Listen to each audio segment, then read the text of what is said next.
interesting.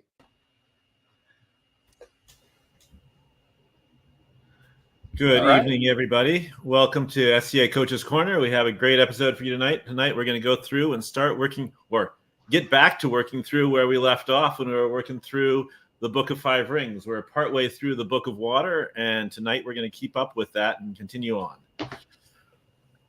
Well, I think we left off. These are actually the hardest. I think we talked a little bit before we got on, and for me, it's interesting. These are the hardest chapters because they're not so much philosophy, but actual technique.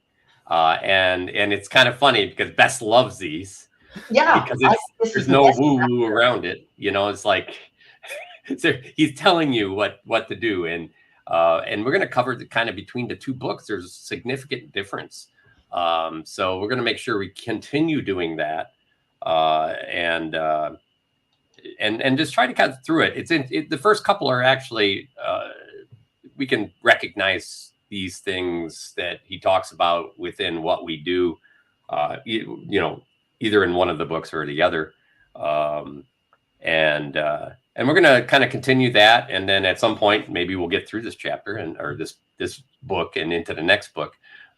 Tristan will be possibly joining us later. He had a call he had to get on. So we are trying to carry this. He's kind of the master of that. But the second master to that is Bess. So I'm going to...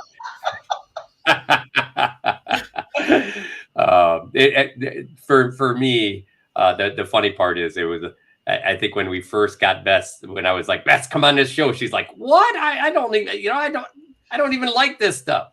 Well, I don't. But the reason I like this part of the water book is for the very reason you don't like it. All the other stuff with Musashi is like, well, woo-woo. You've heard me say it. But this stuff, this is mostly good practical advice. There's very few, oh, you must study these wells, or you find an instructor to teach you and like bring your soul along. So I actually, of all the things we've read on him so far, or by him so far, this part of the Book of the Water, I like. This part.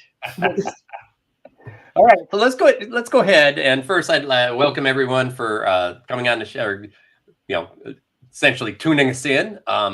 Again, please ask questions, pitch in with comments, put what your thoughts are about these things, because it makes for a great conversation. And in the last couple of weeks, it's been really some great conversation out there.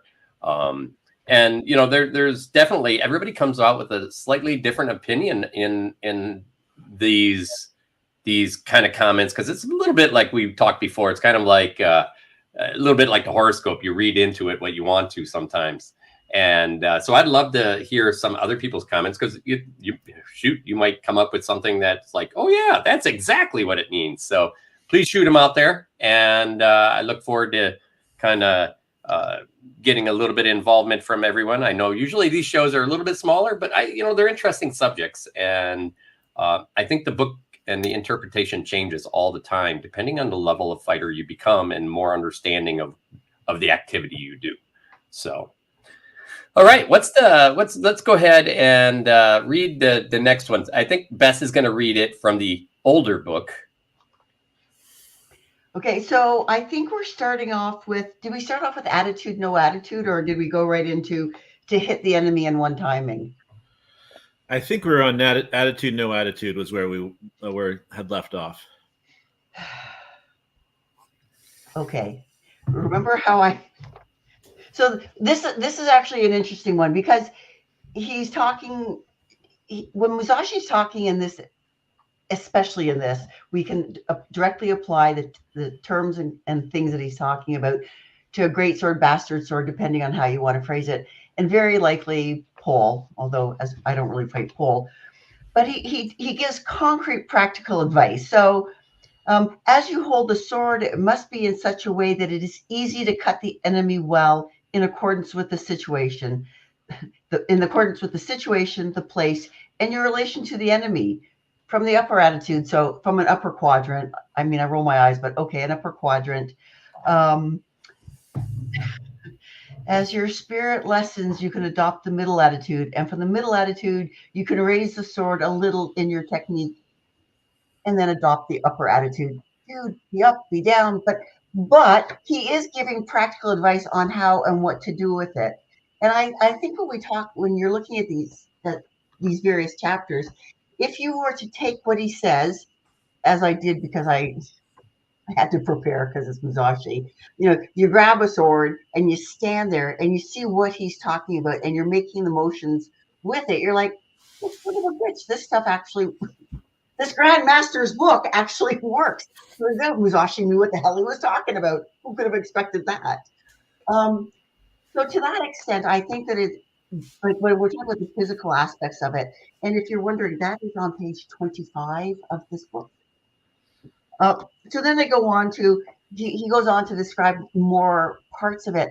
And I think that the important thing about this is, and it's something I want to talk about, and I'm about to derail this whole episode. Sorry, Brannos. That's all right. That's all right.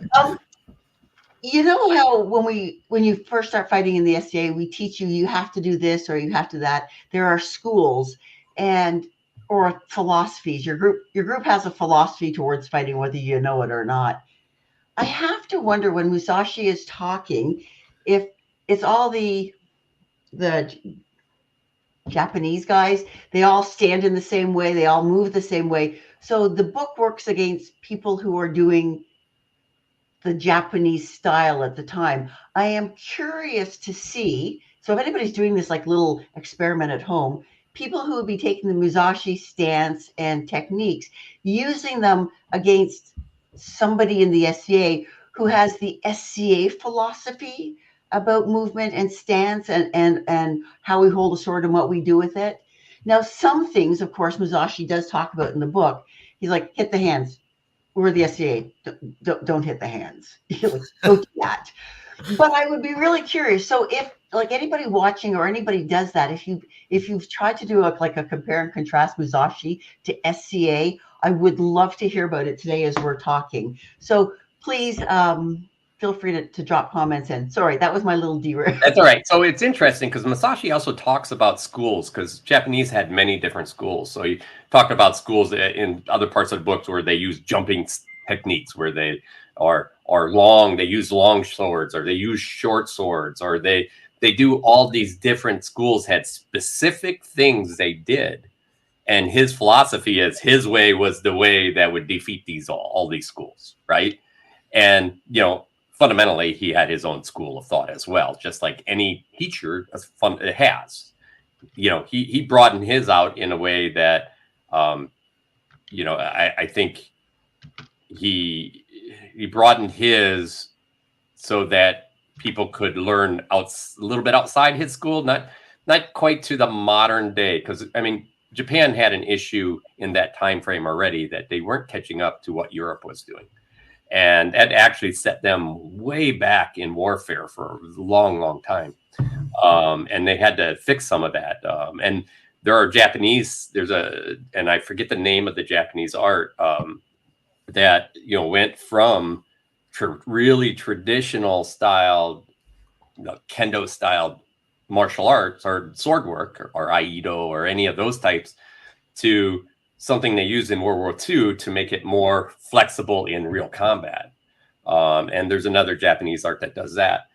So it's interesting to see. I think the one thing that we have seen modernly is that we get whatever works for us now. We get so many different places where we can gather that information. Then you are happy to find a teacher. Actually, that's a good point.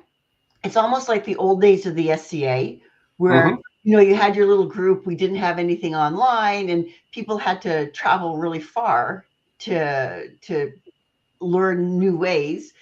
And I can see how, like with Japan being a smaller island and the villages, possibly not so much of the terrific travel, that you would have groups or the philosophies in the schools, all of a like mind, all fighting in a similar, a similar style. That makes good sense.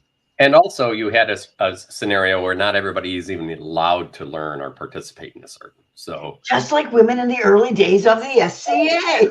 This is just like the SCA. So Jay had a question for you. What's the SCA way? Fair enough. And you know what? It's almost like I know it when I see it, but I have a hard time defining it. So I suppose the SCA is a multitude of things, right? We each have our the SCA way. Like there's the one school, like Musashi, the Japanese school, even though there were multiple, but we couldn't call it like that. In the SCA here in Eldemir, we have a certain way of fighting. Some kingdoms have a further apart range, some are in closer. Some kingdoms might be a Florentine kingdom, some might be a polearm kingdom. When I talk about the SCA, that's sort of what I'm thinking of. The way your kingdom or your local group is primarily. So when I say the SCA way, that's what I'm thinking of. And I think we're definitely diving outside the book line here, and we'll get back to it in a second. Absolutely. But I think a lot of that is, like I came out of a kendo culture into the SCA, but you come in with specific striking positions in that sport. And then in our sport, it's different.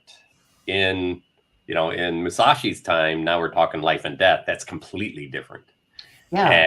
And it's not life and death all the time. I mean, he beat people down with wooden bamboo or wooden sticks, essentially, as well. But, it was definitely a life and death scenario. So there's lots of different ways. And I think when we get into sports, that changes it quite a bit. So the question, I guess, would be if people were to ask, how many people come into the SCA with a kendo culture or a Japanese sword culture, competing against maybe more of a European sword culture? Yeah, like when I was doing Battle of the Nations stuff, right? Victory conditions for Battle of the Nations is 3 points of contact on the ground. You can hit me in the leg all you want. I'm not going to take it. Like SCA take it, because it wasn't 3 points of contact on the ground. So Musashi, like you say, was life and death. You blocked everything because they were going to kill you. Whereas Battle of the Nations were like, yeah, you can hit me if you like. I don't really care. It's not that big a deal. But don't try to wrestle me to the ground, because now it's an issue. So I think that's part of when you're talking about, hi, Tris, the various schools, that's one of them. Well, I think there's also when we come into Musashi, we'll talk about this in a couple of the sections. Is one of the things is very much that he's talking about, well, you strike to kill or you strike to cut, where in the SCA that's not. I mean, we're striking as a sport, and so some of what he is training for is not specifically for a sport. It is specifically for self-defense and martial skills. And so those do, because again, different rules. And so the victory condition is to survive in one case, or it's to hit someone with a stick or to put 3 points to the ground, whatever it happens to be. That's a different goal. So I think that's one of the things where some of the things we're looking at are going to be slightly different. Yeah, I think that's a really good point. Musashi, he was out to hurt you and kill you. Here in the SCA, we say, don't hit that hard. Seriously, right? So like that's a significant difference right there. We all joke, but I want to kill you, not hurt you. So that's one of the big differences, I think. Tristan's like, the hell is best done to my episode? And the other big one too is a mentality thing, where in a sport, are we really terrified for our lives? Nope. The idea of fighting when your life is on the line is a whole different mindset than a recreational fighter, who's the most they're worried about is getting bruised or feeling a little pain. Yeah, there was actually one battle at Pennsic.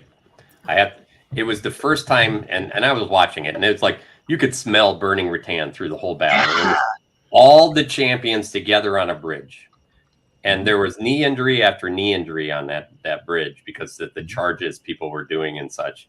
And it was this battle that you could like, man, I'm just not quite sure I'd want to be in that battle. And I had people coming out of that battle, because I was standing in back. I couldn't participate because I was Prince, which really cheese me, but they were like, I'm not sure I want to go back. I'm a little afraid of getting hurt. And I was like, now that's much closer to a battle, right? So, now you're fighting two things. You're fighting the internal you, that fear, right? And then the external you, your job. Mm-hmm. And so it definitely definitely throws a whole different thought into that game. I'm laughing. So I must say I'm impressed, Bess. You managed to take the section that is the most direct about how to attack it and turn it into the most woo-woo discussion we had at the start of Well, it is Musashi. Of course it's woo-woo. It's Musashi. It's always Musashi woo-woo. Oy.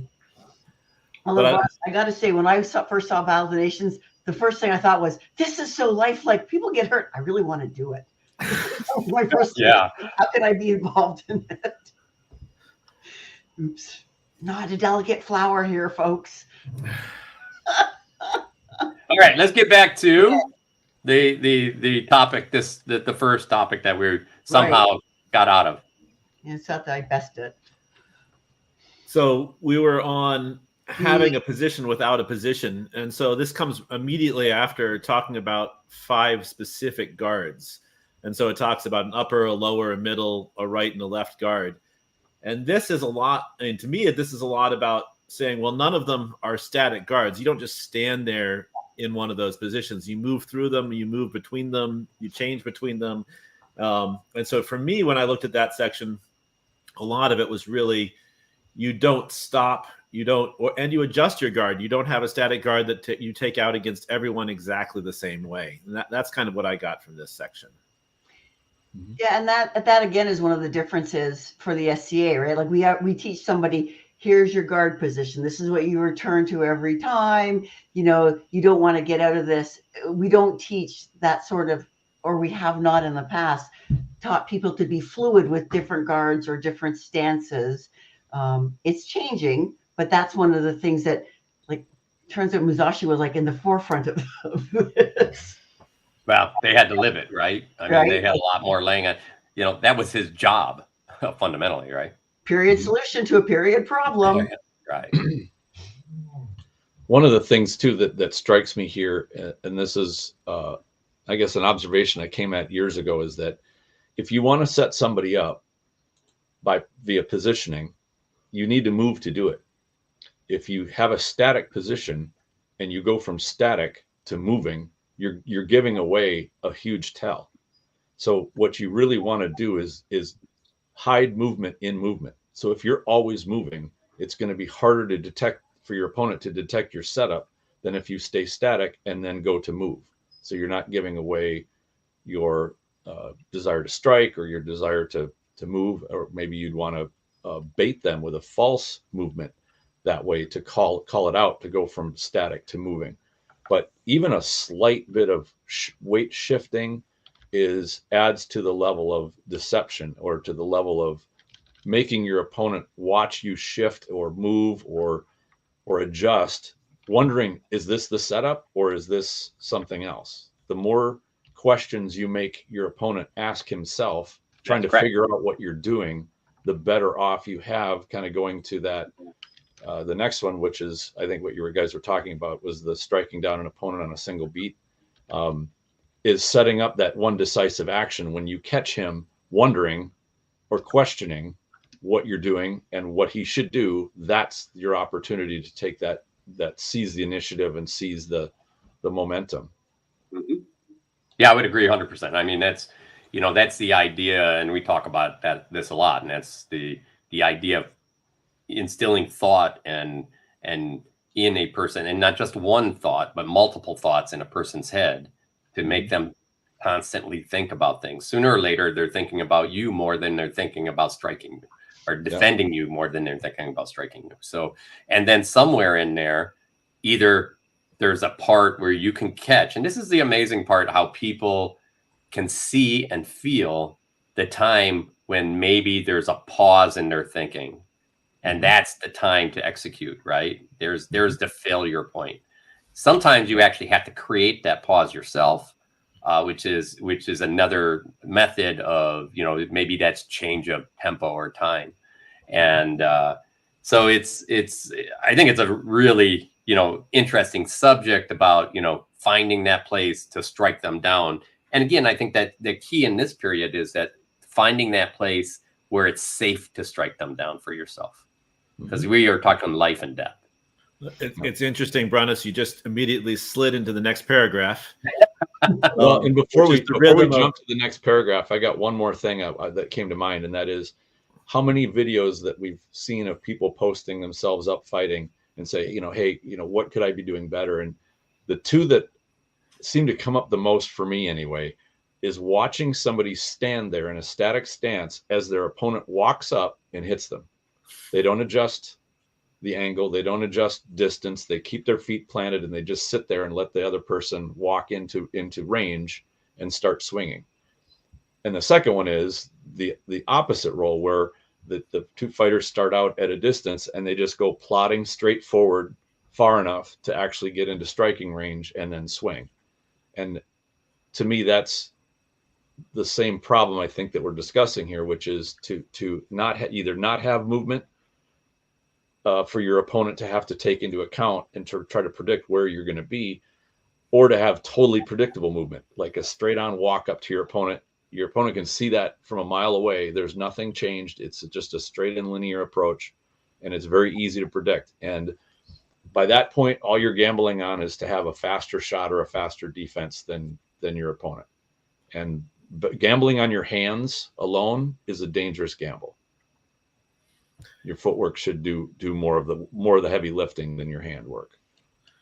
Yeah. Anyway, so that's what I wanted to do. So I just hopping back in, because that's exactly, because you mentioned you started into the striking in a single beat, which is that strong attack where you're attacking first, striking directly in single time as you move in. And then Brannos immediately responded with what he prefers to do, which is in the book is in the Cleary translation is the rhythm of the second spring. And this is the one that I think, Bess, you had as the abdomen of timing in two, which we couldn't figure out what on earth that meant. But let me read the one from the Cleary translation. And the rhythm of the second spring is when you are about to strike and the opponent quickly pulls back or parries. You feint a blow and then strike the opponent as he relaxes after tensing. This is the stroke of the second spring. And this is the line that Bess hated. It'll be very difficult to accomplish this stroke just by reading this book. It is something that you will understand all of a sudden when you have received instruction. I can really feel that all of a sudden as Brannos hits me in the head after pausing. Here's some instruction for you. I'm going to say, Sivrid, I think you posted the link to the Not This Book, right? I posted both. The second one is the Cleary, which is the one I just read from, and the other one is the Harris, which is the one you have in your hand. Yeah. So I'm going to say this book makes me insane. You guys know that. I think I need to get a copy of the other one, and I will be I will have less headaches as my eyeballs roll that hard as I'm reading it, because this thing makes me crazy. The description of this book on that. But when you read the description from the Cleary book, that makes good sense. And I actually enjoy that interpretation, except of course for finding a structure for this million-year-old technique, not million, but this really super old technique. So I think I'm gonna have to get the Cleary book and just start referencing that one. Years ago, I remember seeing a really great example of something that this paragraph reminds me of, and that is, I saw it was this Duke, and he was using this. I refer to it as like a mirroring technique. What he would do is he would set up on somebody, he'd fade looked like he faded a touch back, but he'd relax his shoulders and exhale and let you could see kind of his body relax. And when his opponent relaxed, he would strike in that moment. Yeah. And all it took was just I don't know if it was physical as it was mental, but when you go from that tense, like your shield is ready to shift and your body's ready to shift, and you see your opponent relax and you relax a little bit, that loss of that slight bit of tension can be the difference between closing the gap and not closing the gap when that shot fires in. And it's also that same tension is used to figure out, there's so many ways to use it, that the same tension is used to figure out. I was actually posting back to Sunwolf here, is that same tension can be used as your guard, right? Oh, yeah. Fundamentally, right? So somebody's looking like you're going to strike, you give them a little push, that give them tension, and then all of a sudden their mind switches into defense. Yeah. So you're doing something that looks offensive, but it's really defensive in the long run. But it's also a great testing mechanism and all of those pieces. But like you said, Tristan, this is all coming down to figure out what is your safest blow and the time for it. Right. And that's the big one. One thing I wish I learned much earlier, it's not the speed of your blow or how good you are at throwing it. It's when you throw it. The moment you decide to go is the crucial part that will determine success or failure. A very good shot thrown at the wrong time will fail, and an average, mediocre shot thrown at the right time will succeed. Like that is, I think, a fundamental. And judging when your opponent's ready and when he's not ready that's where the real experience comes in. Well, we've got actually a pretty interesting set of comments going on right now. Talking about guard and what is guard, and then the point of a guard is to provide a reference point. So Sunwolf, you started this. Tell us what you think a guard is, because is a guard, for example, just how I'm like my stance, where I'm standing? Is it my starting position? Am I on guard and ready to go? So what does that mean? So Brannos is like, well, what does it mean to take me a guard? So Brannos, you say sometimes to me the guard is to show intent. Can you talk some more about that? Well, and that's kind of what I covered, is like sometimes you go into a guard, you're in the intent, like here I am, I could be relaxed, and then somebody looks like they're going to hit me, and I crank up like I'm going to throw a shot. Now they immediately, so that guard could be your focused tension on that person and show them that you may throw a shot. They have to go back into what they consider a defensive guard. But maybe because they haven't learned that there's offensive guards as well that can use. And Jay actually covers this a little better here, and he talks about moving through guards. So and that's what we're always doing. We're using many different guards, and we're moving through them. We're trying to figure out the weaknesses of our opponent, that kind of thing. You cannot use the word in the definition of the word, Brannos. So what do you mean when you say, so like when we're talking about a guard, is that when I'm when I'm in a certain position, ready to attack? Is that when I am blocking or guarding myself? So a guard to me is essentially any place where you're essentially defending yourself. And that could be, I could be at range. In guard could be just at range. Okay, so let me ask you, sorry, here I go again. Let me ask you a question. So last night at practice, I was talking about being offensively defensive, in that I was fighting stupid lefties. And in order to prevent them from coming in at me, I was going in and going hard on sword and shield so that they couldn't. I was like, well, I'm going to block myself on the way in by tying up your weapon and your shield once I'm in. And I call that being offensively defensive. Yeah. Is that what you would consider? In this case, you're essentially using it as a guard, aren't you? Well, I was deliberately trying to prevent my opponent from attacking me. Mm-hmm. So can we agree then a guard is something that we do to stop the other person from attacking you? So that could be any motion or movement? I think you're trying to clarify it too deeply. So it doesn't necessarily, to me, it doesn't mean that it's only there from them to attack. It could, in many ways, yes, I guess. If you really want it's there to be in a position to defend or essentially put offense on as well, right? So a guard is just where you are, and the next step is either defense or offense.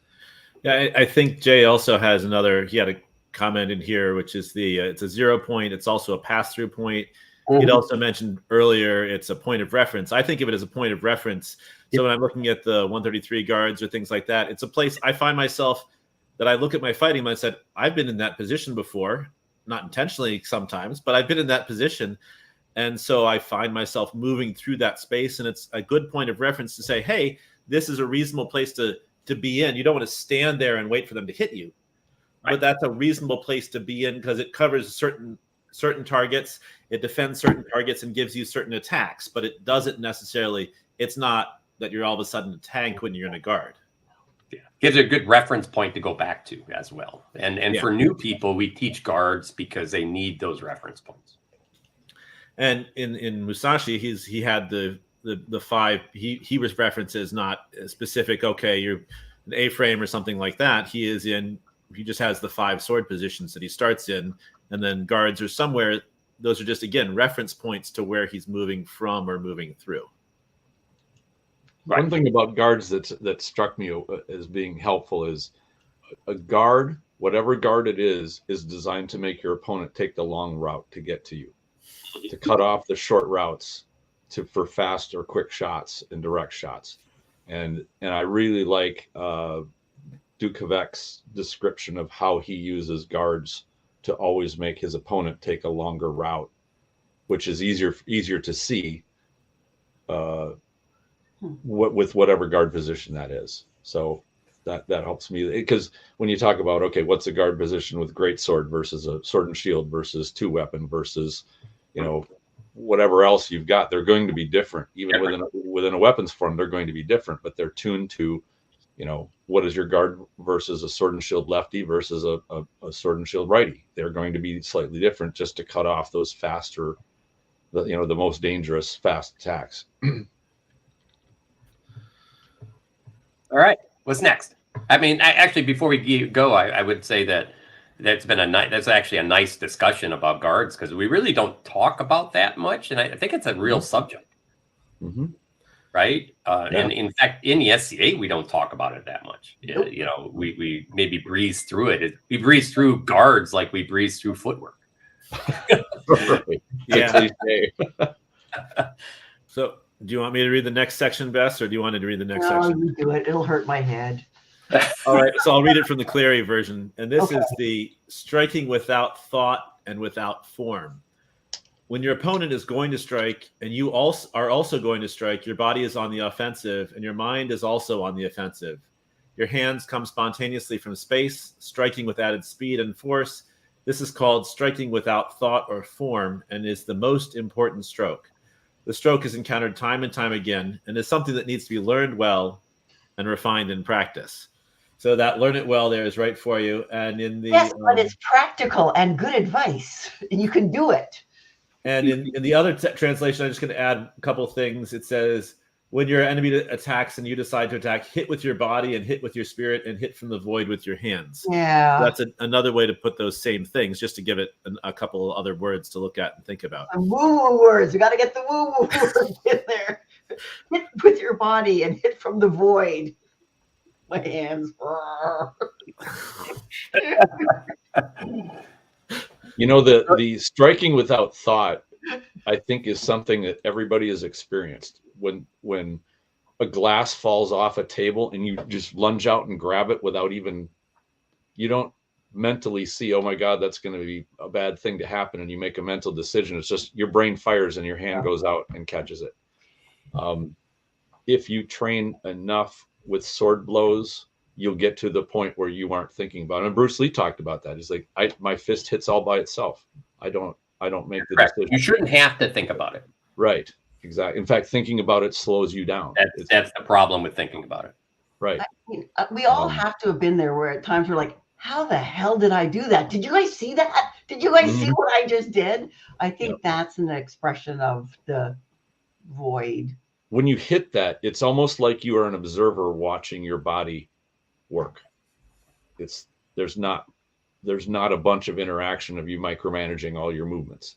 And I think a musician that does like a live jam session is much the same way. There's structure, and this comes into the form part. It's not like the musician gives up on music theory. He stays within the form of music theory, but the notes and the improvisation is not planned. It just goes. It flows out of their creativity part. But it's and something to me, that's the difference between technique and kind of the fight, right? Technique is execution, right? And that should be done without you shouldn't have to think about execution. Now, when you first start, you absolutely have to think about execution because you haven't learned it yet. You haven't done it enough yet. So that's the idea, is when you get to that place, that means you're using less thought, and it allows the technique to work better, be cleaner and faster, and you're not holding yourself back. Plus, that thought is taking space for the next thought to happen, right? So when I start throwing a blow, I'm already thinking about what the reaction they're making and where I'm going next on my movement. So if you study Taoism at all, and I actually have, there's a concept called, and I'm probably saying it wrong, Wu Wei, effortless doing. And I think that's a lot of the same sort of thing. Somehow, when I read about it with Taoism, it makes a lot more sense. Wu Wei, there you go. It makes a lot more sense to me, and I can comprehend it. And yeah, it's a combination of muscle movement and just, Brannos, you've referred to it in the past as the flow state, and it's just everything just works, and you're not thinking about it; it just goes. And when it goes, it's beautiful. Like you just think you're not even thinking. You're just I think Tristan calls it moving meditation. It's brilliant. I love it. So the piece there is we have to be careful, because some people think that flow state, you want to be in a flow state for the whole period of time. That's actually not the truth. You want to flow in and out of flow, right? You want to be able to, in fact, what some people get into flow and then something happens and they fall out of flow and they don't know how to get back into flow. So the idea is there's decision making inside that flow that occurs as well. Sometimes you change. So a lot of times I'll throw some stuff, I'll break out of flow when I'm at a range that I may want to change what I'm doing, and then I'll go back into flow. Right? So that's a practice of flow. So you kind of have to balance, we all want to get to that, everyone's talking about no mind. I think there's lots of definitions of where people want to get there with the no mind piece. For mine, it's no mind is there's certain things I should not ever have to think about anymore. And that's techniques, things that I can learn to do very well without thought. But when I'm in the middle of a fight, I want to make good tactical decisions. Those decisions change, right? So. Sorry, you like that one, huh? Cracking me up. There's a question here. I want to get this too, because I'm a little. Tristan, what do you think when they talk about striking with the body and the hands? Ooh, good one. And by the way, the Japanese have a term called a temi, which means the striking body. Right. And of course, with Japanese, the language is frustrating because it has simple words that have tons of different meaning and nuance of meaning and all that other stuff. So it leads to a lot of arguments. But when I hear striking with the body, at least in terms of the SCA, because you're not really striking with shoulders, elbows, stuff like that. I mean, physically, really, right?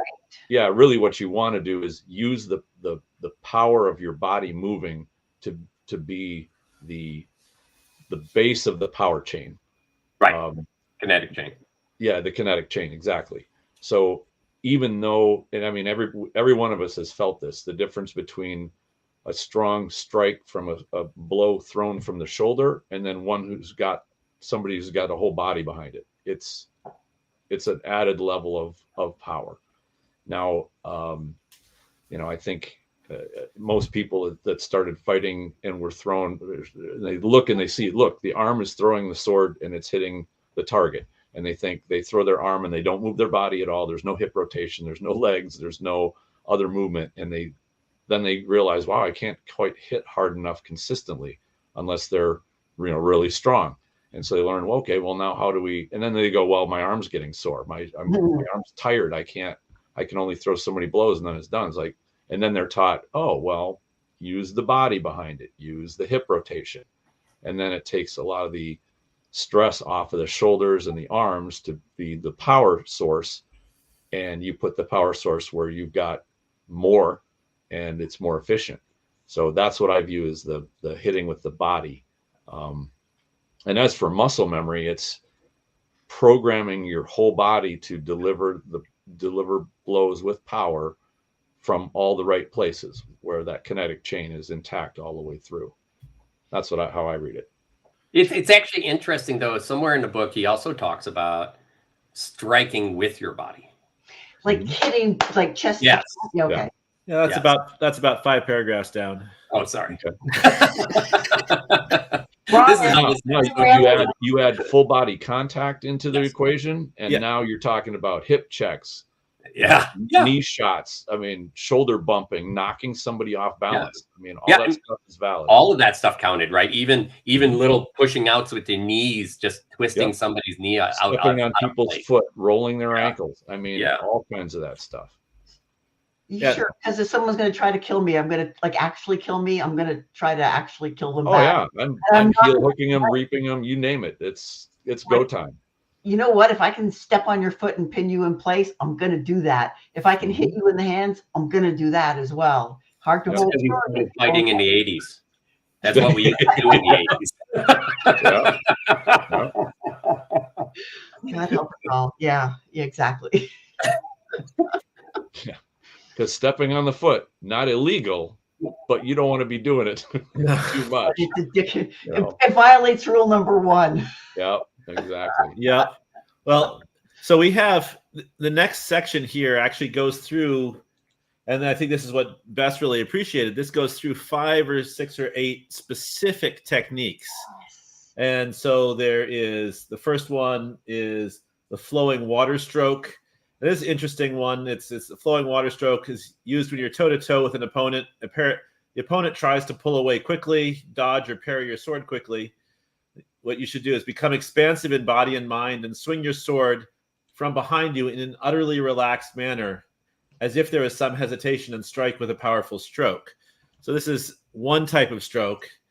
And then I'm just going to say that there are 5 or 6 different specific attacks or sword strokes that it goes into next as we go through this. And so it might be, I don't know if we want to look at each individually, if we want to look at kind of them as a group. So I guess that's the question. Are they really different enough to look at them individually, or are we talking primarily about angle chain? They have great names. Okay, let's go through the names.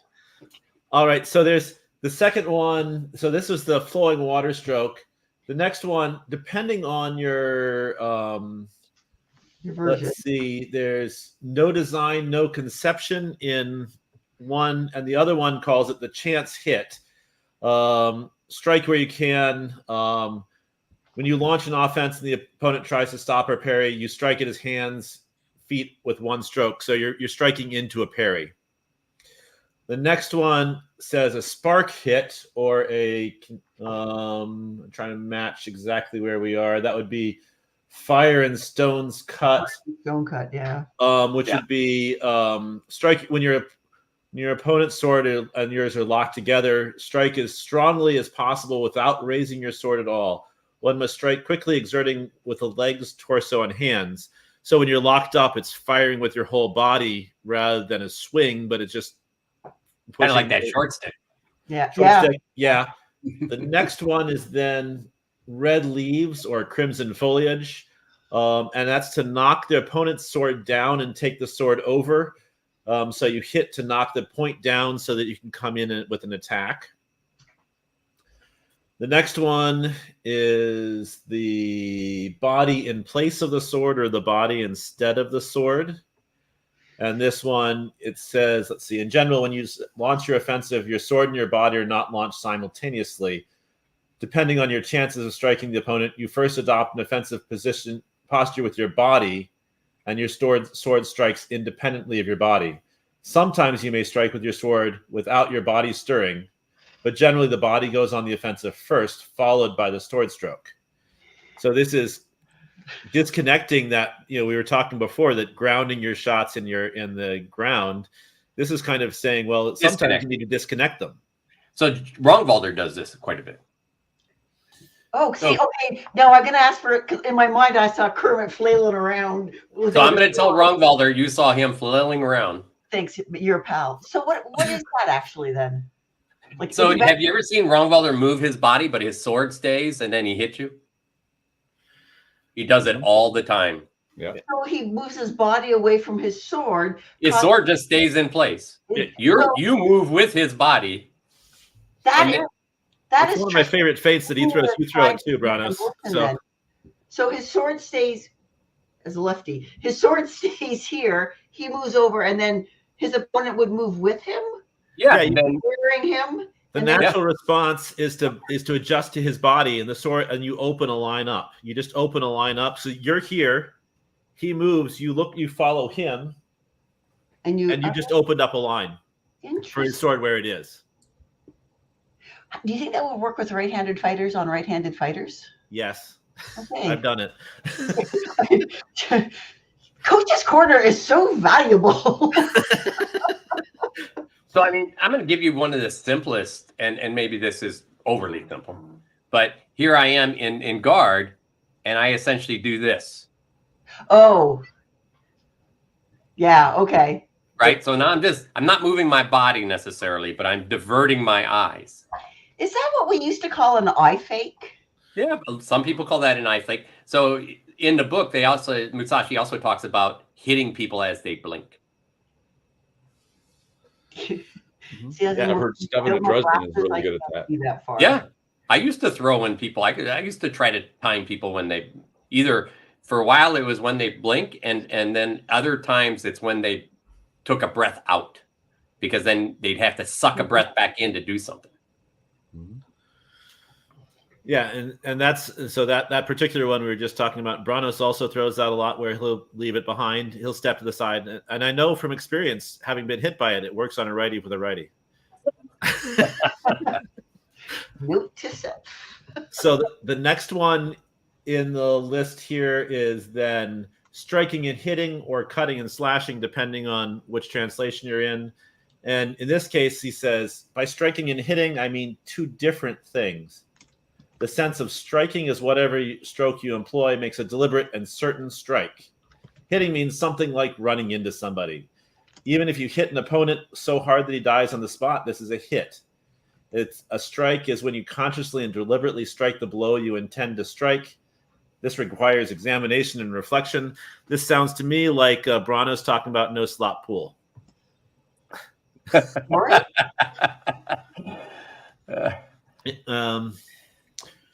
We have 3 or 4 more to go here. I'll just run through them really quick. The next one is the body of the short-armed monkey. Or the Chinese you're going to love that one. The Chinese monkey's body. Or the Chinese monkey body, depending on which translation you go with. And in this case, the posture of the short-armed monkey means not reaching out with your hands. The idea is when you close on an opponent, you get there quickly before the opponent strikes without putting forth a hand at all. When you intend to reach forth, your body invariably pulls back. So the idea is to move the whole body quickly to get inside the opponent's defense. It is easy to get in from arm's length. This should be investigated carefully. Well, wait a second, because before the show, we were talking about this one, and I said it seemed like when we were talking about the description, it seemed like they were talking about Musashi was talking about using it when you were in close already, and you couldn't extend your arm to make a good blow, and so you'd be the short arm monkey. Literally, it says short arm monkey in the book. Did I misunderstand that when we were talking about that before the show? I think that was another one of the ones we just did. Okay. But this one is closing without actually extending your arms first. So some cases you'll extend the sword first and then close. This is close first to get inside range where they're expecting you not to move. So on a practical application, you'd be in your guard, whatever you want to call that. You'd be taking a step, and then as you step in, you're throwing. So putting your body behind, like walking into the blow? I don't know if it's into a blow or into range. To me, I think, I don't think it's actually into. I think you're closing range and Okay. essentially changing that range to stifle your opponent's true blow.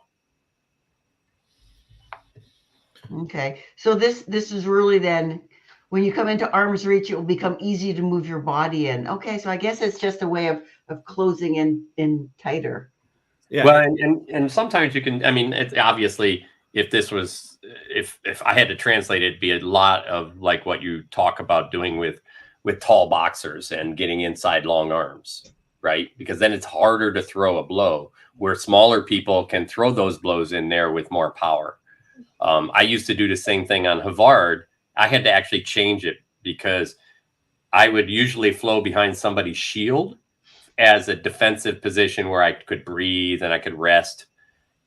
With a tall person, longer arms, I found myself being hit by him because he could throw these big upper shots and still reach me on the other side of his shield. Yeah, no, I see. Right. So then instead, I started attacking into his sword and he couldn't throw any longer. Ah, okay. Okay. So quickly going through the next couple. The next one is the sticky body, or to apply this one is the glue and lacquer emulsion body. Glue and lacquer emulsion body, and this one is basically it says means getting inside and sticking fast to an opponent. Get inside your opponent's defense and stick tight with your head, body, and legs. So basically, it's really going into a clinch. Yeah, it's coming in really tight and not letting their body move at all because your arms are against their arms. This one's not quite as easy to do in the SCA, I don't think, because no, it is. I mean, think about a polearm. Yeah. Right. I mean, I've seen a lot of pole look like Duke Tom, right? I mean, he'll get in and he'll lay right on your body, and as long as he's there, he's safe. And I guess Kellick does that too. Kellick does the same thing. You're right. Smaller fighter, particularly if I'm fighting somebody bigger than I am, if I'm inside, if I get inside their sword and shield, then I've got my shield up, and so long as I stay right in front of them, right there, they're not going to hit me. Because especially if you're literally on them, and in this case, they're talking like sticking on them. Yeah, it's easier to follow them when you can actually feel them, right? Yeah, and so then you have that sticky hand thing going on, or sticky body thing. Yeah, so this one's sticky. Funny, we were actually working on this in the dojo today, where we would level change under a punch. You'd stick to the body and come up behind the arm, but you're actually driving the other person sideways. So you're adding not just sticking to them, but you're pushing them. And by doing that, you make them their brain starts to have to process staying on their feet and keeping their feet as you're driving them. And so now you can grapple, you can punch, you can attach or do what you need to do, but you've taken the initiative, gotten to a safe space, usually behind their shoulder or behind them, and are now pushing up against them and driving them. Mentally, that's terrible, right? Or that person. It's nowhere you want to be is being driven like that. Right.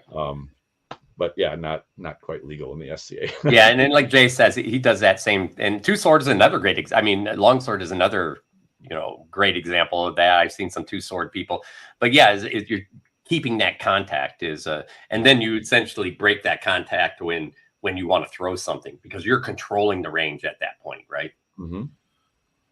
Yep. Right. So yeah, you're working inside, you're controlling the inside, but you're putting pressure on, not just standing inside, but putting pressure on their body or pressure on their limbs so they can't move. Now, what would be SCA legal and is SCA legal is if you can use your shield on another person's shield or weapon to then drive them. So if you have that intermediary weapon or shield, then yeah, you can put pressure and do the exact same sticky push, and it does work well. And some of it also just involves occupying the space immediately in front of someone's arm or immediately in front of someone's body so they can't push forward.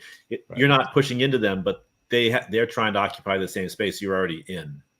Yeah, you're crowding them, basically. Yeah. So the next one, which I didn't quite understand quite as well, maybe you guys can give me some insight, comparing height. Comparing height means when you close in your opponent, whatever circumstances, you extend your legs, waist, and your body so your body does not contract. Closing in powerfully, you align your face with your opponent's as if you were comparing height and proving to be the taller of the two. The central point is to maximize your height and close in strongly. This requires careful work. I wasn't quite sure how to translate this particular one to what we do. What does the Harris translation say about that one? The Harris translation says, let me take a look here.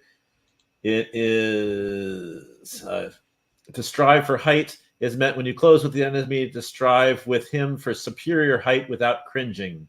Stretch your legs, stretch your hips, stretch your neck, face to face with him. When you think you have won and you are the higher, thrust in strongly. You must learn this. Okay. I don't know. Anyone have any thoughts on that one? I do a bit, but I think I'll probably be stretching a little bit here. So I did this a little bit I was in the finals of my second crown with Munenori, who's a polearm fighter, does obviously Japanese polearm fighter, local guy, knight from our group, 6.5 foot pole, 6.5 foot person. And what I did is I took my polearm and I raised it super high, right? And to essentially, because he dropped into a thrusting position. And so he took a lower position and I took a much higher position. Like if you miss it, then if you miss your opportunity, my opportunity is for sure. Mm-hmm. Right. And I think in some ways that's that picking that higher position of intent almost, right? It's like, okay, I'm going to take this lower position. I'm going to work on something and I'm going to take this giant position. And if you make the wrong move, I will cut you in half. Mm-hmm. Yeah, I'm trying to assess this in terms of, okay, he's saying almost like he's stretching up, which implies that he's dealing with somebody who's slightly taller than he is. Because if he's taller, why would you need to stretch to get the height advantage, like the eye-to-eye height advantage? Well, I think again, is it the eye-to-eye height advantage, or is it that towering? Sometimes they talk about this a little bit in other sports where it's like, be the big guy. Right. No, I've seen big guys who act little, and then you see the big I used guys to do that all the time. Act big, right? Right. I liked hiding my height and then coming in and then stretching up and showing that I am much taller than my opponent, who didn't really. Of course, that didn't work, and after everybody realized how tall I actually am, but being able to play and adjust the height that you're presenting to somebody, because they will often use that as a gauge of range. So as somebody with long arms, when I would crouch slightly and lower down, they might underappreciate what my range is. So maybe that's part of the reference, but you're right, Sivrid, this is kind of hard to sort out exactly what he's going for. I think even mine's a stretch, but there is that ability. So there's, when we talk about this, and I don't, maybe this isn't part of a strike, although it's the intent of one, is that being the big person, being the person that's powering, the kind of towering or shows power over somebody. Obviously, I'm not towering over Munenori, but the polearm was towering over him, right? Yep. And what happened is he had to change from a thrusting position into a normal position. Yeah. That was the threat of that big strike. That's correct. Yep. So the next one in there is one that I think, Brannos, you said you've been working on. I know I've been working on a little bit, which is either to apply stickiness or gluing, depending on which one. It's kind of sticky sword. And when your opponent, you both strike fourth and your opponent catches your blow, the idea is to close with your sword glued to the opponent's sword. Gluing means the sword is hard to get away from. You should close in without too much force, sticking to the opponent's sword as if glued. When you move in close, it does not matter how quietly you move in. There's gluing and there's leaning. Gluing is stronger than leaning, and these things must be distinguished. So yeah, and I would agree 100% with that. Okay, I've got a big one for this one because this was one of my early mentors, Sir Corwin. He was about my height. He was a 2-sword fighter from up here in North Shield, and he would fight in this way that was totally. He would use this gluing concept all day long. He'd come in and he'd spread his swords apart, and he would make contact with yours or your shield and sword, and then he would wait until. Usually he would have pressure on him, and as soon as there was pressure, now he knew where everything was, until he felt one of the pressures lift off, and then he would strike into that opening. And it took me years. Actually, a friend of mine figured this out. He said,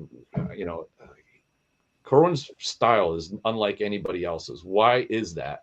And he's like, because he takes his glasses off to fight. He didn't have contact.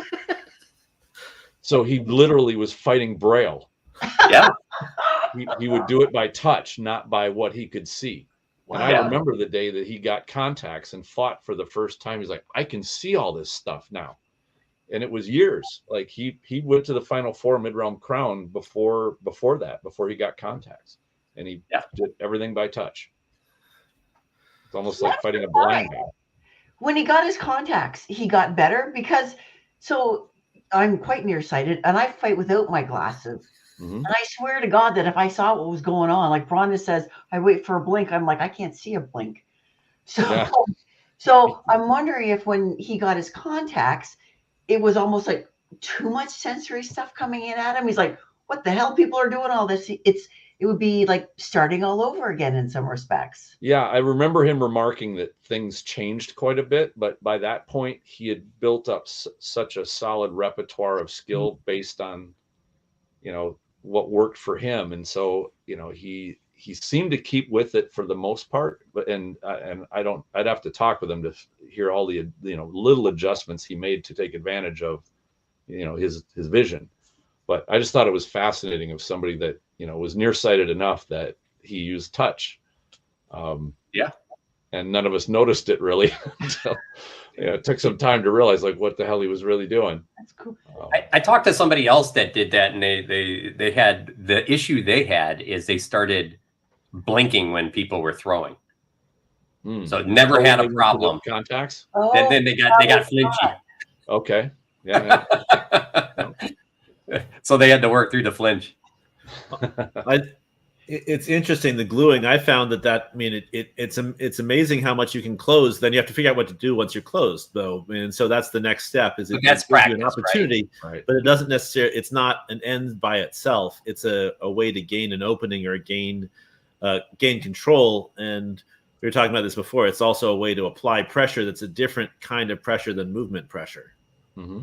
So there is something I show my students about dealing with boxing jabs, the really fast jabs, and boxers hate this. Is you actually reach out and you set a hand on their front hand, so you just kind of lay your hand there gently. You're not pushing it; you're just sticking to it, and you can feel when that surge comes, and you just kind of avert the punch, just to redirect it a tiny little bit. It's very low energy, and it's much easier to read because when you touch something, you can feel it faster than you can see it. And so it allows you an early warning system, if you will. So Lomachenko does that a lot. Yeah, he does. So, and it works great. And you can, 5 minutes, I can show somebody how much easier it is to feel movement than to try to watch for it or see it. So it's fun. Yeah, it's interesting. Though the refs will call that. Oh yeah, absolutely. Okay, so that's not actually legal then? If someone's trying to kill you, it's fine. Right. Yeah, you can do whatever you like. Don't have a referee, then yeah. In boxing, they don't like you keeping the stretch out. That's what I meant. In boxing, it's not. Okay. Yeah, it's just they want the punches. This is no different than what's happening in MMA right now, right? MMA is changing because it's all about the excitement, not actually about how good the fighters are. This is also the reason why you can lose 10 times and still get big gigs because you're an exciting fighter, which maybe that's better. I don't know. but there's a little sell-off going on, right? Yep. So, but Wait, when you don't want to be eating a punch, like set your wrestling? fingers on it. yeah, 100%. Huh. Keep practicing it, Sivrid. This is the same thing I have side practicing. I did it for a long time. I find it's very cool. It's something really good to know, especially when you're in the press. Yeah.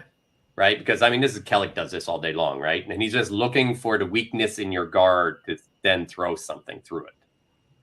So that you're going to work on that timing next. Yeah. So the last of the blows or strikes, it lists as the body blow. Then we're going to go into some stabs and parries.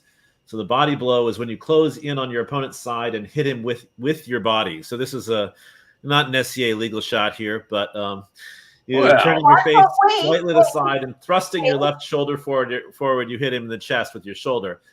In making the hit, exert as much strength as possible with your body. In making the hit, the idea is to close with a bound at a moment of peak tension. Okay. Once you've learned to close like this, you can knock an opponent several yards back. Yeah. It is even possible to hit an opponent so hard that he dies. This requires training and practice. This sounds a lot like Tris, what you were just talking about earlier. Let me practice killing people. Can y'all just line up? But part of this, like let's bring it back down to the SCA again. Part of this,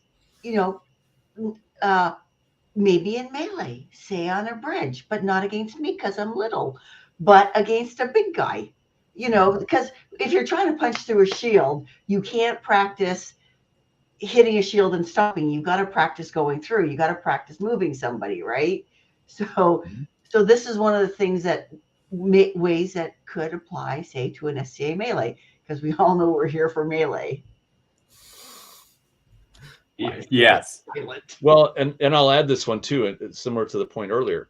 I remember being at Inman's practice years ago and watching him tear apart just night after night after night, because it was invite only practice, and he would do the same thing. And this was right out of Mike Tyson's book, and which was he'd throw a shot right for the eyes. His opponent would raise his shield in front of his face, and then he would sidestep around and wrap him in the back hard. And I watched this happen. He did it over and over and over again with every opponent. And then he's like, well, come on out, let's do it. I'm like, okay, well, here, I need a plan. I got to figure out something to stop him from doing that. And since I watched him take that step angle, I knew what was coming. So I raised my shield to not get hit in the face. And then I did a hard step to intercept him. So our shields collided, and I bumped into him and knocked it, basically kept him from executing that wrap shot. And he actually smiled. He was like, finally, somebody had a plan to stop what I was doing. And then, of course, he tore me apart for the next, 5 minutes. But it was exactly that. It was a body blow. I just shield smacked him, and we collided, and it saved me from, aching ribs for at least a moment. Well, and there's also, at the same time that happens, that jolt provides, there's a break in your mind essentially happening. It's like, whoa, what happened? And that's also a time to strike, right? Correct. Yep. Yeah. So it's funny that you mentioned the stab at the face, because that's actually the exact next thing in the book. So the next one is the 3 parries. And when you attack an opponent, in order to parry the blow of your opponent's sword, making as if to stab him in the eyes, you dash his sword to the right and thus parrying it. So, and then the second one is what you call the stabbing parry, making it to stab the opponent in the right eye with the idea of clipping off his neck. You parry the opponent striking forward with sword to the thrust.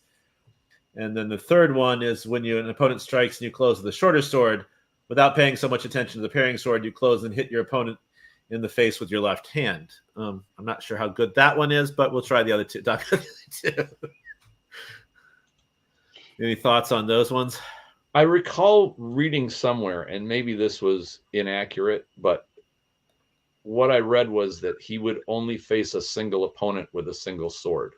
He would say that in melee, he would take both swords, or facing multiple opponents, he would take the long and the short sword in either hand. Maybe that's not accurate, but when he talks about, obviously, his reference to the shorter sword being in the other hand, I suppose it wouldn't matter if you're at the moment you're facing one person. So then you would use your stab to the eye, or you use the secondary sword for another purpose as well. Well, later on, Tristan, he says when there are many enemies, and then he does make reference to the two right. swords, his sword and the companion sword. Mm-hmm. And as I recall, he was one of the rare Japanese swordsmen that would use two swords. Like, it was almost unheard of when he did it, or to use both of them. So if this is actually him, he's got two swords in the picture. Yeah, yeah. Well, if it's supposed to be him, yeah. Well, I think there's great validity in threatening the eyes, because it is an instinctual response, flinch response when something's coming at our eyes. It is extraordinarily hard to reprogram that deep instinctual fear of having our eyes threatened. And I think, and I can picture like the first one where he says stab, and then you move the sword to the right. If you lunge in, and you can do this with spear too. If you lunge into the face and you're going, to the left side of your opponent's spear, and you sweep it to the right, you'll actually sweep their spear off the line and sweep it out of the way.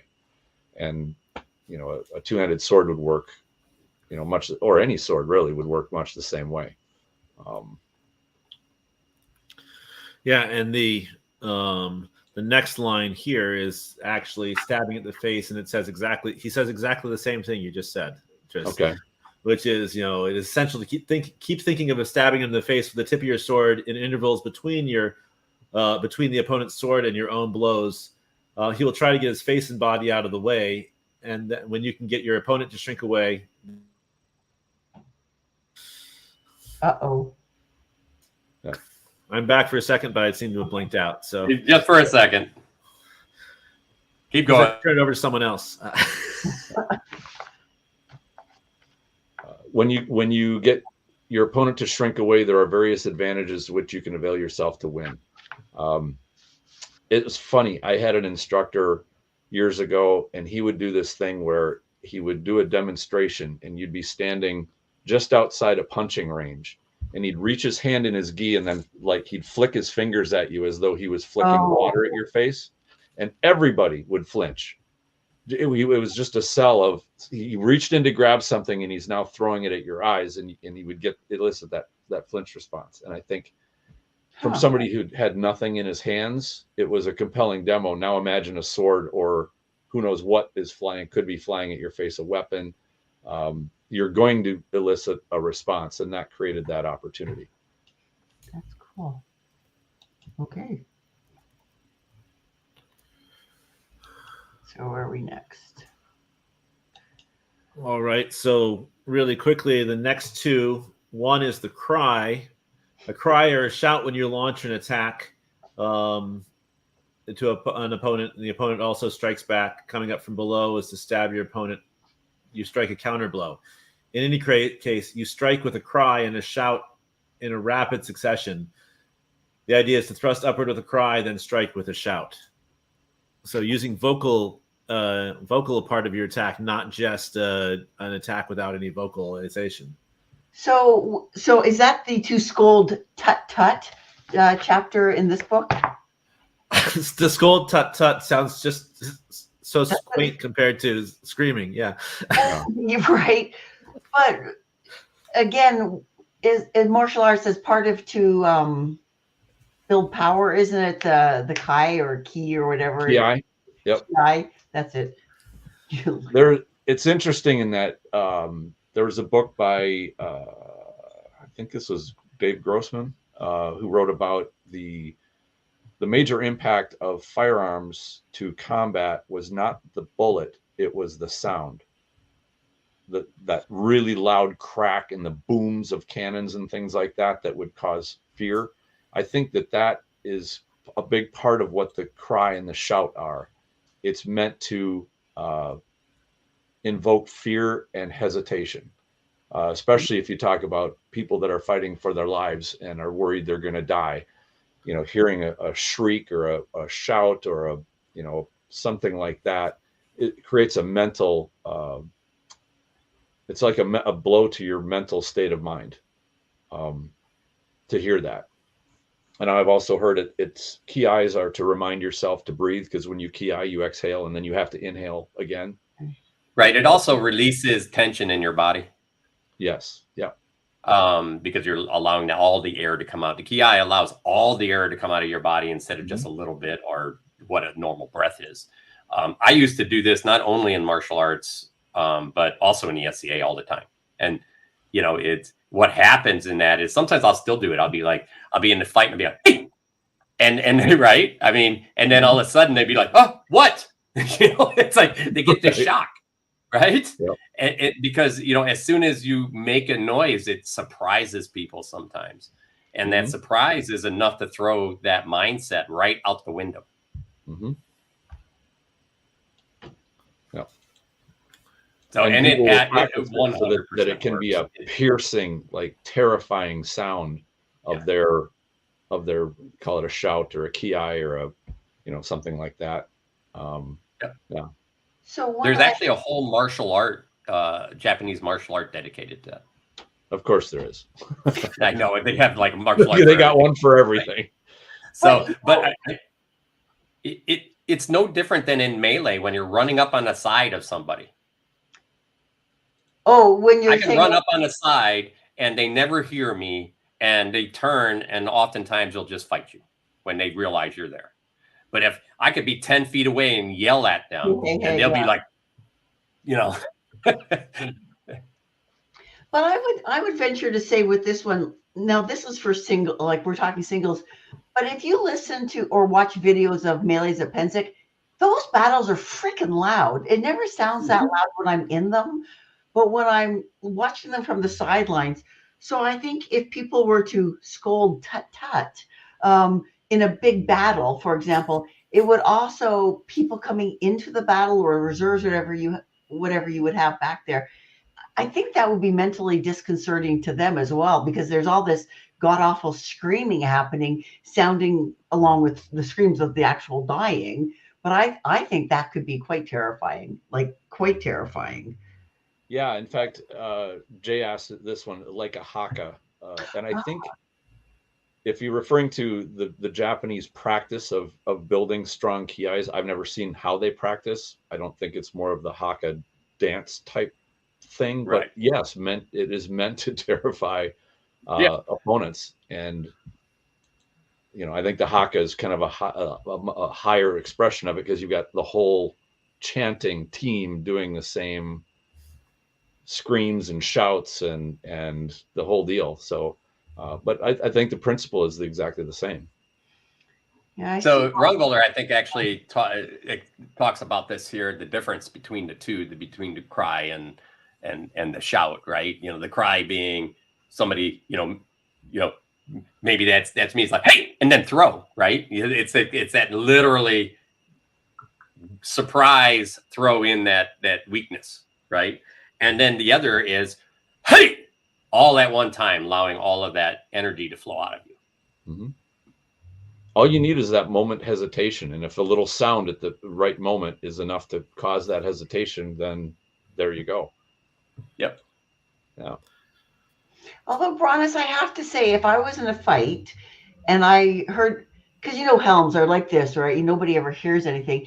If I heard something, I think my instinct would be to stop, because it might be the hold.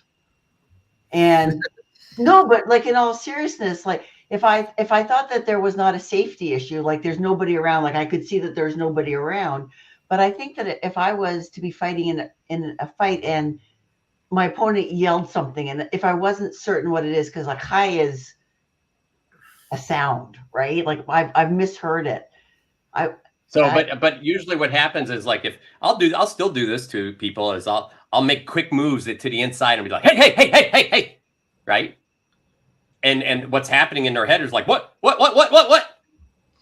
Yep. I didn't call a hold. I didn't do anything. All I am doing is driving your energy up, because right now you are in a confused state. Okay. Okay, so let's go on. Oh, the smacking parry. So let's do the good version of the smacking parry, because Because otherwise I have to read things that says, you meet his attacking cut with your longsword with a ta-dum rhythm. And I just can't take somebody's ta-dum. All right, I'll read the other version. I'm going to be a fighter now. Ta-dum, ta-dum, ta-dum. We're going to start a GoFundMe this is campaign the to get slapping. Bess a new book. Yeah, so the slapping parry. We have to record Bess just reading the entire book sometime. But the slapping parry, when you're exchanging blows with an opponent in a duel, you hit the opponent's sword with your own sword as he strikes. This is called the slapping parry. The idea of the slapping parry is not to hit particularly hard, nor to catch and block, responding to the opponent's sword. You hit the striking sword, then immediately strike the opponent. It is essential to be first to hit and the first to strike. It is the rhythm of the parrying. If the rhythm of your parrying blow is right, no matter how powerful an opponent strikes, as long as you have any intention at all of hitting, your sword tip will not fall. This must be learned by practice and carefully examined. To me, this sounds an awful lot like if you ever watch this is. If you ever watch, this is what it is. It is what it is. Yeah. If you watch Olympic fencing, it's very much the riposte that any foil fencer will do is as fast as they can hit and riposte. We teach that in spear all the time. Absolutely. Right? Yeah. That's the bread and butter spear shot. Yep. So yes, that's the slapping. The trick is not to sweep your spear across. It's just a short pop to get that enemy spear just a little bit offline and to open up just a small gap for you to get into. Like I bet there's physics involved too. Like in all seriousness, absorbing the impact. You know, you like when you think about it, it's you hit first, and then you're bouncing off as they move. You're using the momentum. Yep. It's got to be a firm smack, and where you do it is important. If you have the tip of your spear close to where their hands are on the shaft, you're not gonna bat it out of the way. You have to have like the middle of your spear towards a little bit more towards the tip of theirs to get that smack, but it's got to be firm, but not to cover too much. You can't take your spear far offline to do it. It takes a bit of work to get that down, but yeah.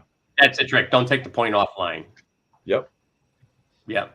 We practice that one. It's essentially, except we push from the back of the body a lot. So what happens is we keep the point on the back of the body. The back will just glide through the back while you're still delivering the shot. Sure. Yeah, and to me, it was always you have to use your legs to do the smack. If you try to use your hands by pushing the spear around, it's not. It has to connect all the way through that kinetic power chain. So we have two different ways to do that. One is just redirect, and then there's one that's literally a smack, right? Like sometimes when for a lower shot, it's easier to drop the legs and smack that spear down. Yeah, that's the one I liked because the body weight drop helped keep that point on line. So, yeah, because you shouldn't be moving this. Right. You know, yeah.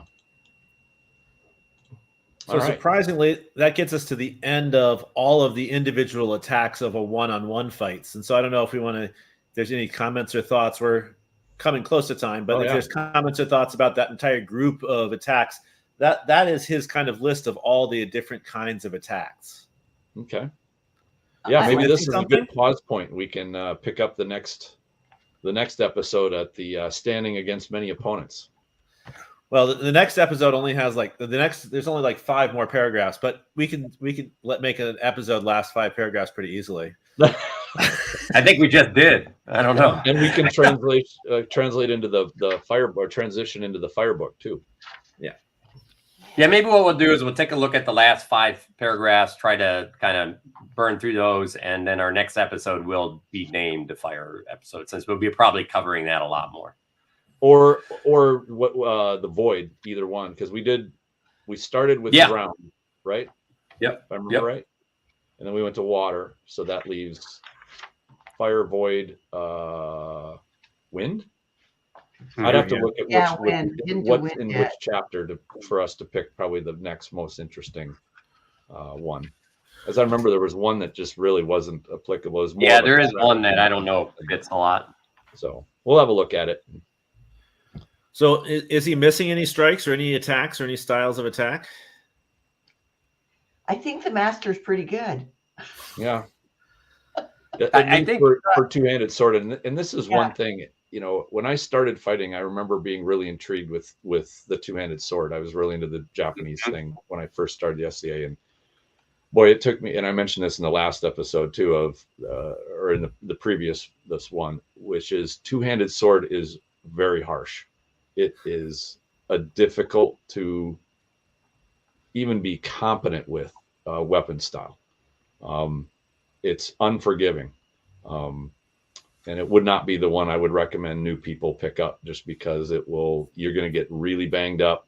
You're going to take a lot of shots all over your upper body. It has little room for error.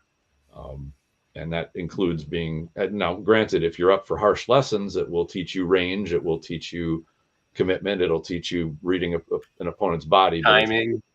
Timing. You have to be excellent at all of those to be even competent at two-handed sword. And it's a harsh teacher, so put it that way. Oops.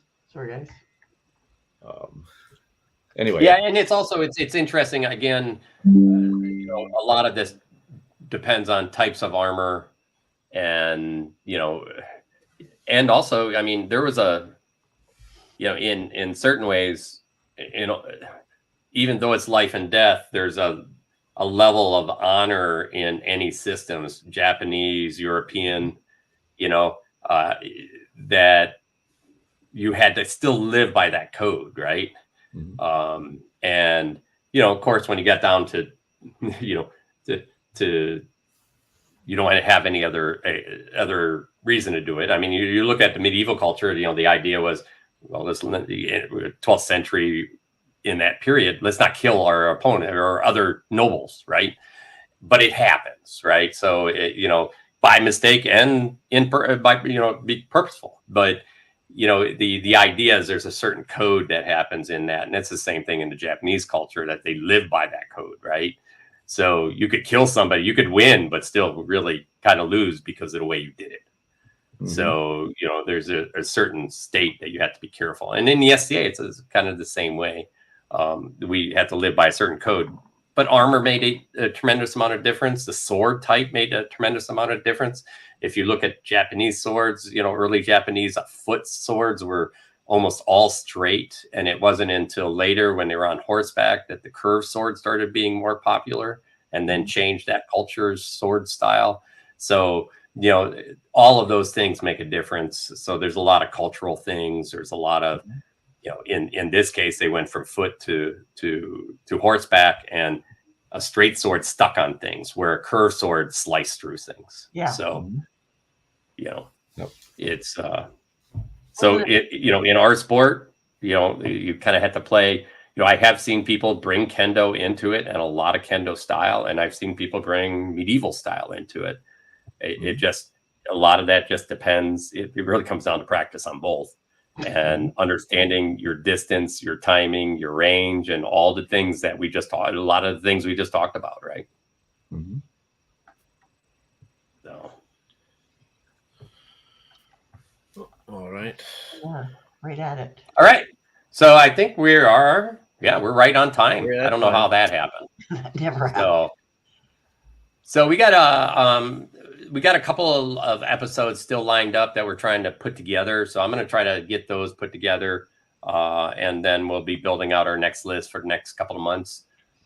If you have ideas, though, please reach out with your ideas of want to be covered. I think one thing we probably, although this episode kind of went into it a little bit, is we haven't covered a lot of, like, we used to talk a little bit more on the fighting theory side. We dived into the mental side. We dived into books, although there was a lot of fighting, actual fighting technique here in this book. At this part of this book, the other parts are a lot more vague. But if there's certain things that you're hearing and that you would like to know how to practice, bring those up. If send us as like, hey, can we have an episode on, how to do drills at home by yourself, or how to you only have one other partner there to do drills with. Sivrid and his son did that all through COVID and still do it to this day at some of their practices. They're practicing sticky hand right now. And, you might hear things like that. And if there's stuff like that you're interested in knowing, just reach out to any one of us. If you're a little shy to post it on our page, then just reach out to one of us. Bess comes out with a lot of episodes because a lot of people talk to her about these episodes that they're interested in. So please reach out to us. We're happy to add them to our talks and things like that. And it really helps us create episodes that everybody that you want to watch. So that's the most important thing for us. So, but on that note, first I'd like to thank all you guys for continuing in this book. It's funny every time we do this book that Bess, who hates this book, is probably the biggest lover of this book, and I think there's a lot there. I think I'm hoping that other people see that there's great conversation inside this book if you really look at it. Mm-hmm. And sometimes you look and the first shot through is like, what the hell are they saying? And then when you talk about it with somebody else, you're like, oh, I kind of get this. And then when you read it again, it's like, well, there's even more to that, Mm-hmm. And I think that's the big part we're trying to get to people for people here is we're trying to talk about those things that, right or wrong, this is how we're interpreting it now. 100 years ago, when somebody read this book, they probably interpreted it a different way. And 100 years from now, they're probably going to interpret it a different way. And we talked about this. This is a book that you can read over and over again and learn a little bit more each time you do it. God knows and I'm serious when I say this, I have not been able to get anything out of it, as we know, by myself. But the conversations help, like hearing other people's point of view. Yeah, so it's helping me study it well. So the conversations we've had on this have helped clarify my understanding of the book, because God knows I had none before. Yeah. Well, hopefully, and I think you show it that you like you're even though it's fun to joke, it's much more interesting now, right? Yeah, it really is. Because before I like I say, I would give myself a headache. I was rolling my eyes so hard reading the damn things. All right. Well, we'll let everybody go for tonight, and I want to thank everybody for showing up and being a part of the episode. We will try to get the episode up a little earlier next time as soon as I figure out what our next episode is. We do have a couple episodes that we're talking about. One is Rattan to Rapier crossover. So that may be the next episode. We have a lot of that going on right now. There was another, I think Sir Barry wants to cover an episode. It's been interesting. We've seen kind of the rise of the women fighter in this sport all the way into commanding the melee fields. And there's quite a few of them actually. And they've done a great job. So that actually would be a really interesting discussion. And he's trying to arrange that one as well. I'm going to reach out to somebody that taught a class, how to become a knight in 5 years. I think that's one of those titles that get people to watch. I have to see how that's a clickbaiter. Yeah, that's definitely a clickbaiter. So I'll reach out to them and see how the class went. They were going to kind of get a feel. They're like, I can't commit to that until I see if this goes good or bad. So I'm kind of interested in what that was too. So we have some fun ones coming up. And again, if you have anything, please ping us or post it, and we're happy to talk about it. So, all right, we're done for the evening. I think. Yep. Everybody have a Thanks good for all the evening. great comments, everybody. You guys are definitely. Comments. They're terrific. Good night, everybody. All right, everybody have a great night and a great weekend. Remember to wear your glasses when you're looking at the eclipse.